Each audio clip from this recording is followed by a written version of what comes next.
Surat civil engineers association દ્વારા શ્રમ અધિકારીને લિખિત રજૂઆત કરી ડેવલપર અને એમ્પ્લોયર કોડ હેઠળ મળતી સુવિધાઓનો લાભ તમામ કર્મચારીઓને આપવાની માંગ કરાઈ છે.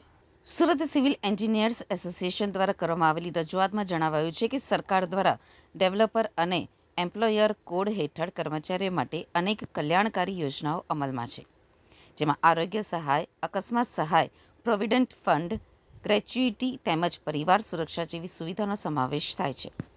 એસોસિએશને રજૂઆતમાં ઉલ્લેખ કર્યો છે કે બિલ્ડર અને એન્જિનિયરિંગ ક્ષેત્રના અનેક કર્મચારીઓ લાંબા કલાકો સુધી કામગીરી કરે છે, છતાં તેઓ આ લાભોથી વંચિત રહે છે. ખાસ કરીને સાઇટ ઉપર કામ કરતા એન્જિનિયરો અને સુપરવાઇઝરો હાઈ રિસ્ક ઝોનમાં ફરજ બજાવતા હોવા છતાં તેમની સુરક્ષા અને આર્થિક ભવિષ્ય માટે પૂરતી વ્યવસ્થા નથી. આથી સુરત સિવિલ એન્જિનિયર્સ એસોસિએશને શ્રમ વિભાગને વિનંતી કરી છે કે તમામ કર્મચારીઓને કાયદેસર મળતા હક અને સુવિધાનો લાભ અપાવવા તાત્કાલિક યોગ્ય પગલાં લેવામાં આવે. આ રજૂઆત બાદ હવે શ્રમ વિભાગ શું કાર્યવાહી કરે છે તેના ઉપર સૌની નજર ટકેલી છે. નમસ્કાર, મારું નામ હિતનભાઈ ફટાણિયા છે.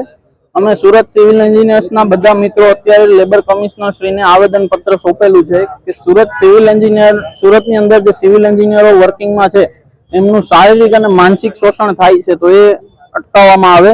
એક તો ગવર્મેન્ટ દ્વારા ફિક્સ કલાકો નક્કી કરેલ છે કે એક દિવસમાં 8 કલાક કામ કરી શકે અથવા તો અઠવાડિયાના 48 કલાક કોઈ પણ એમ્પ્લોય કામ કરી શકે. તો સુરતના સિવિલ એન્જિનિયરોને આ બધા લેબર અને એમ્પ્લોયમેન્ટ કોડના જે નિયમો છે એનાથી વંચિત રાખવામાં આવે છે.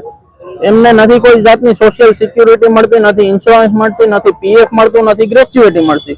તો આ બધી જાતનો ગવર્મેન્ટ દ્વારા જે સ્પેસિફાઈ કરેલી નિયમો છે એ સિવિલ એન્જિનિયર્સને મળતી નથી. હવે આઈટી કંપની જે છે અને કોઈ પણ ઓફિસ વર્ક કલ્ચરના જેટલા પણ એમ્પ્લોઈઝ છે એમને બધા કલાકો ફિક્સ હોય, પીએફ, ગ્રેચ્યુઇટી બધી સુવિધાઓ મળે છે. તો સિવિલ એન્જિનિયર પણ દેશનું એજ્યુકેટેડ યુથ છે. વિધાઉટ સિવિલ એન્જિનિયર દેશમાં કોઈ પણ નિર્માણ કાર્ય શક્ય નથી.